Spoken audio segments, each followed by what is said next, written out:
Welcome to this very special edition of the KJ Masterclass Live, the show which ensures that you profit from your time spent here with experts, either through their industry insights, information, or simply learning from them. And today we have Andrew Davies. He's an improviser, facilitator, author of his upcoming book, Participate, Better Meetings, director of Artly Working, which uses improv and theater to help build stronger teams made up of happier people and higher performers. Welcome to the show, Andrew.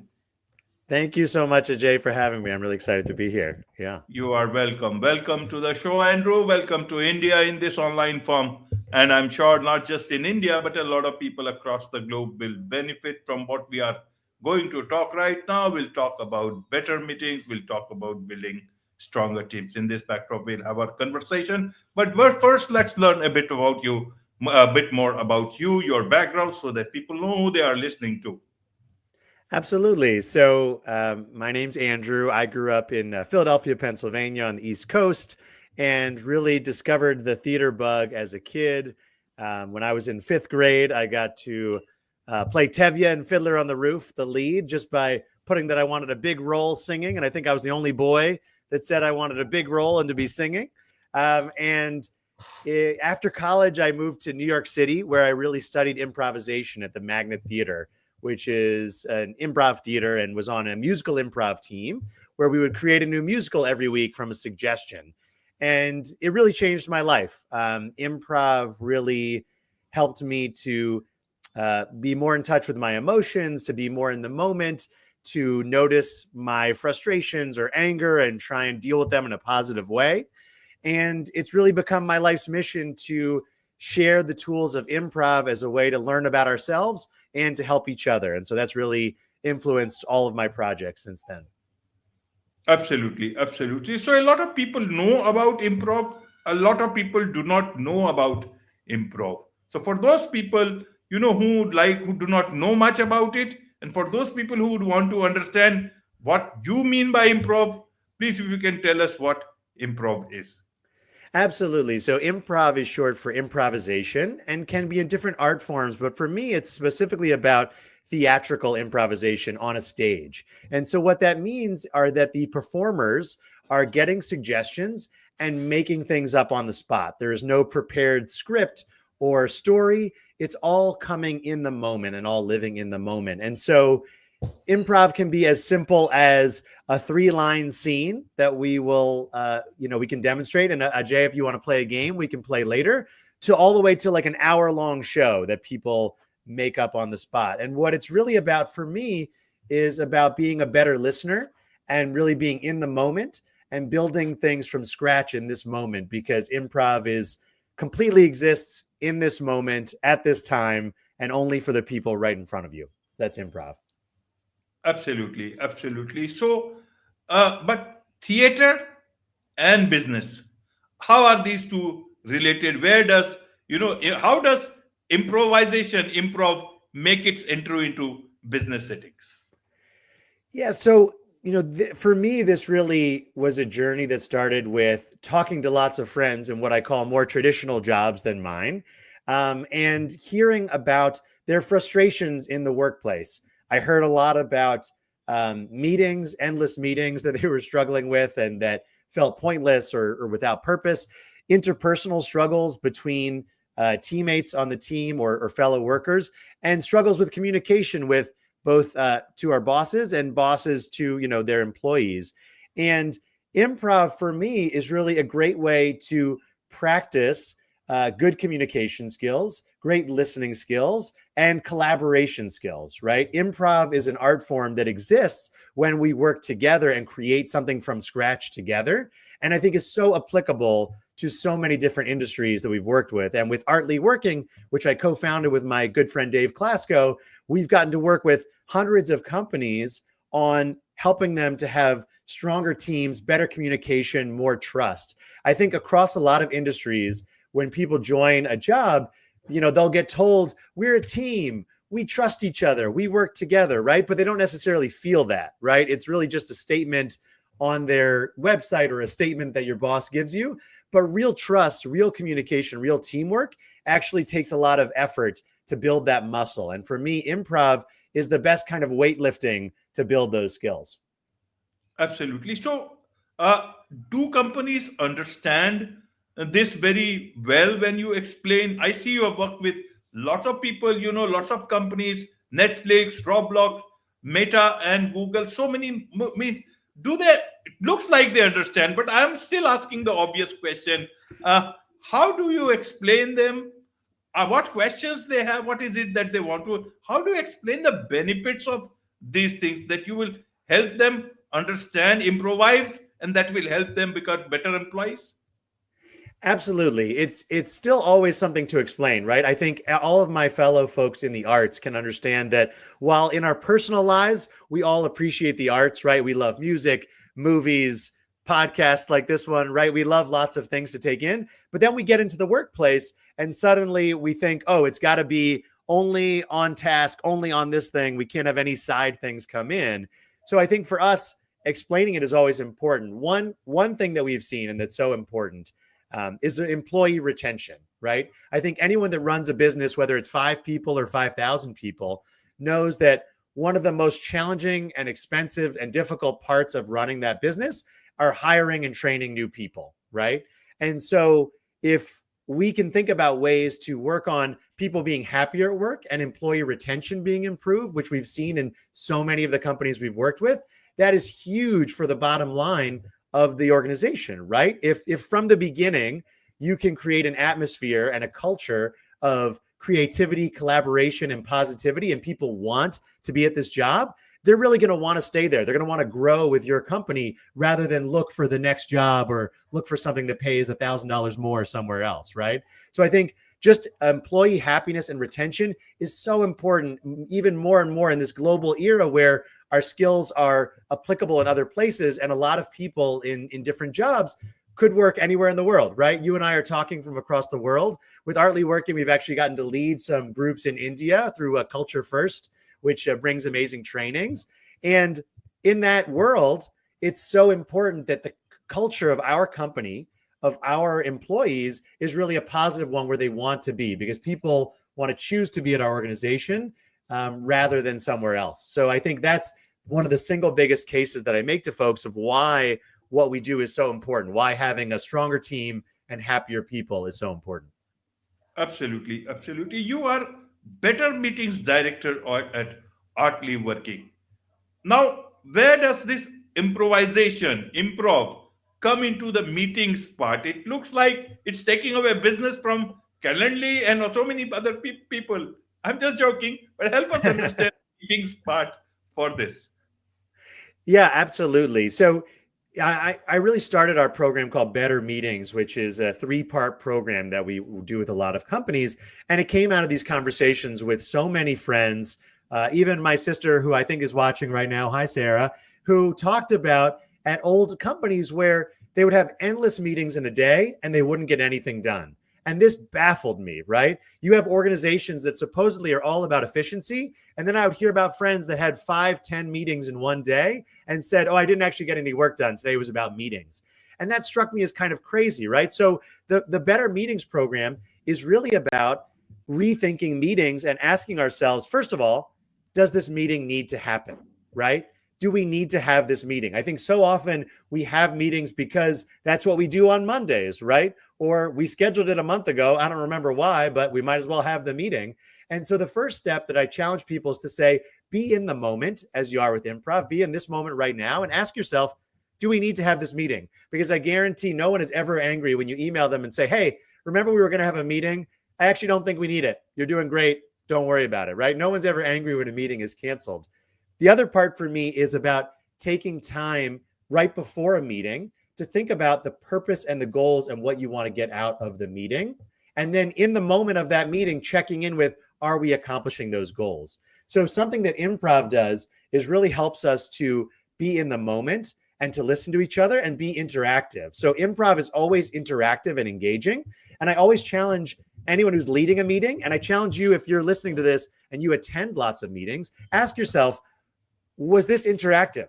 Was my voice needed? Were my ideas needed, right? Because if not, this could have been an email, right? If not, this could have been a one-way, communication. Your boss could have recorded a video of themselves explaining this week's things and just sent it to you, right? If it's not interactive, then it's not really improv. And honestly, if it's not interactive, it's not really a meeting. It's not a good meeting, because everyone in the room should be able to contribute and should be asked to contribute and participate in the meeting.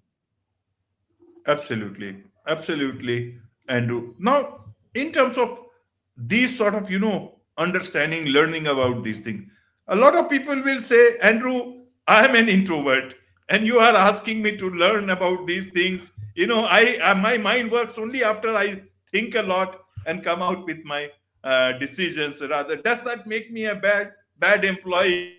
My presence of mind is not there because I am not able to improve. Yeah, so we get this a lot, and this is really common with Artly Working, because we work with a lot of tech companies, we work with a lot of engineers, a lot of people in the sciences, and we get told by team managers, oh, my team are all introverts. I don't think they're going to like this. I don't think they want to do this. And what I would say is, this is for everyone. And it's even more important if you're going into it feeling you're an introvert, right? Feeling that you're someone that's challenged by these situations, because it's so important to work as a team that we're able to communicate with each other. So when we work with teams, we always start by just assuring people that wherever they are is great. And all we want them to do is take whatever their comfort level is with this and turn the dial just one little notch, right? We're not asking you to go from being scared to say anything to jumping on stage and singing a song. That's not what's happening. We're asking you to just practice being a little bit more comfortable with listening, with speaking. I also tell people a kind of misnomer, I think, about improvisers and actors is that speaking is the most important part. That speaking, presenting, how we speak is really what makes us a great improviser or actor. And I would flip that on its head and say that actually listening is the most important skill for being a great improviser, because you're creating something from scratch and you're being in the moment. So if you are someone that loves to listen and really take things in, and maybe even listen for an hour before you share your idea, that can be amazing. Because if you're a great listener and taking in the group's ideas and then able to turn that into something new, that's incredible, right? So I'm not saying you need to be quick on your feet and sharp-witted. I'm saying that being a great listener is just so important. And the other thing I would say is that, like anything else, listening and being extroverted, quote unquote, is not something that you are born with and you either have or you don't have. It is a skill or a muscle like anything else, right? And we need to exercise that muscle to keep it strong. When I see someone playing piano amazingly, I watch that and I say, I could never do that in a million years, right? And then you talk to them, Ajay, and you say, how long have you been playing piano? And they're like, oh yeah, I've been playing for 15 years, every day. And you're like, okay, that's how you got so amazing, right? That's where you got good at that. And in the same way, skills like listening, like collaboration, like teamwork are not things that we're just born with.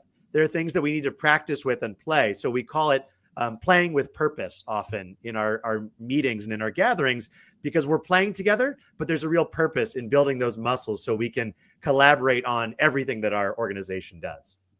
Absolutely. Another question is, Andrew, that do I need to be, humorous, funny? That is only when I will, or is it because if you give them to think about something, they can either be humorous or they have to become Sylvester Stallone and all those tough actors at this. How do you know, or how do they know what line to take and improvise accordingly? Yeah, well, we get this a lot also, right? People say I'm not funny. I don't know about this. And first of all, I want to say you are funny, right? Everyone finds humor in their lives, with their family, with their friends, people that you're comfortable with, maybe with your partner, right? Humor is not about creating brilliant jokes off the top of your mind and from scratch. It's about being in the moment and noticing things truthfully, right? Noticing things that make us laugh. Maybe you see something in my background, Ajay, that you're like, oh, there's a Phillies hat. I'm from Philadelphia, back there. Oh, I see one of those books. That's a strange book to have, right? And comedy can come from the moment rather than being something that comes out of nowhere. There's an amazing book about improvisation called Truth in Comedy. And it really is that the best jokes feel so true when we hear them. They feel like they come from an honest place. So improv, for me, I challenge people to say, don't worry about being funny. Be worried about being honest. Be worried about being in the moment and being truthful with each other. And I think that's so important for organizations too, right? Is that we're asking you to be in the moment, to be truthful with each other, to build things together. It's not about being brilliant and having a $1 trillion idea every day. It's about being in the moment, supporting your teammates, supporting each other, and building something together. So the funny will come and the fun will come, and everyone always laughs when they play with us with Artly Working. And we remind them that they don't need to be funny to play these games, to practice improvising. Absolutely. And is there leadership participation also, or is it some mid-level managers or junior employees, they participate in such things to learn? Yeah, when we visit, we really encourage everyone to be a part of the program. And I think that's so important. When the team leader, the manager, the CEO, the C-suite folks join for these activities, they send the message with their actions that these skills are really important, that they believe in the value of these skills and the value of these programs. And I think that's so important. It's really true that what we do is much more important than what we say, right? So when a boss says, oh, this is really important, everyone has to go, and then they don't go themselves, the message they send loud and clear is that they're not interested. They think it's beneath them. So we really see it work best when everyone is there and everyone participates together and really comes out with a common language. We have like an ABCs of better meetings, and that's effective, behavioral, and cognitive. What effective? How do we want people to feel during the meeting? Behavioral is what do we want people to do during and after the meeting? And cognitive is what do we want people to know during and after the meeting? And so that common language, and we actually have a better meetings template that people can use, is so important. And if everyone has that common language, it can become now an easy way to make all future meetings more participatory, more engaging, more effective, and less of a waste of time. Absolutely. So what's the feedback from company? How does it actually, apart from the retention part from the company side, how does it actually positively impact the employees who have learned all this from you? So what we've heard is that teams really grow in confidence in their ability to create together, and they're able to create bigger ideas and better ideas and grow together. So a lot of times we are brought in because there is a challenge on the team. The team isn't working well together. There's a lack of trust. There's a lack of being on the same page. And coming out of our programs, especially when we visit multiple times, we're really able to help them shift that culture to one where everyone's working together and working towards the same goal, which is so important in all these organizations.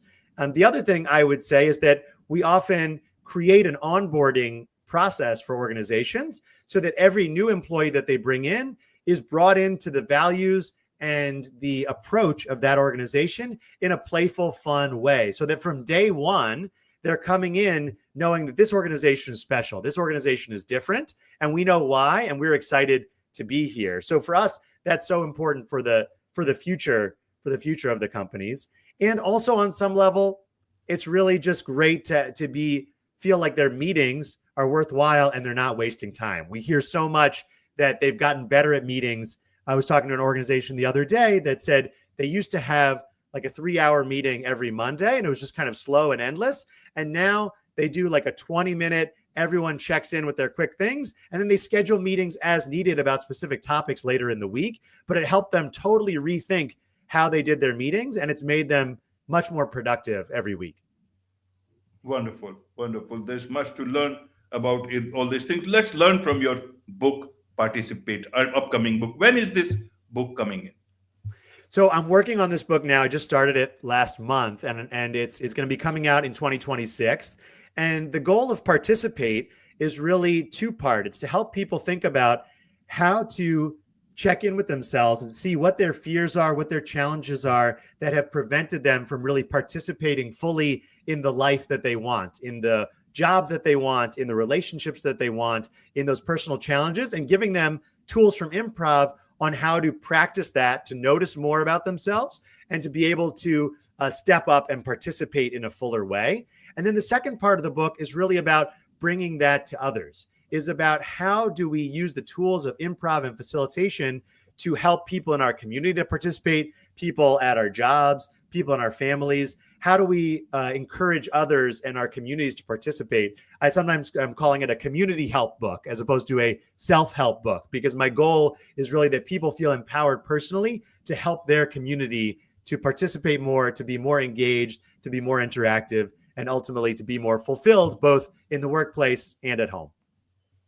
Wonderful. There's so much to learn from you about all these things, Andrew. And I'm sure a lot of people would want to understand about improv, about meetings, better teams, and also, be your client, perhaps if possible, because I guess this can work globally. Online also, it can work. Yeah, so we do our programs both online and in person. We're based in Philadelphia and New York City, but we do programs all over the world. Like I said, we've done in India, we've done in Australia, in London, in Germany, all over. About 2/3 of our programs are done on Zoom or another online platform. And we know a lot of organizations are remote or partially remote as well. So that works great. And definitely people should be in touch to learn more. I'm happy to share the Better Meetings template so they can design better meetings themselves. And if they're interested, plan a session with us. And for your listeners and viewers, I'm happy to offer like half off of their first program if they've never worked with us before. So would love to talk to them. And they can just email me at andrew@artlyworking.com, ARTLY, artlyworking. And we can start a conversation from there and hear what they need. Absolutely. Absolutely. From some teams which are hardly working, they can get into hardly working and a lot of better, stronger teams. With this, it's a wrap on this very special edition of the KJ Masterclass Live. Thank you so much indeed for joining us. Thank you, Ajay.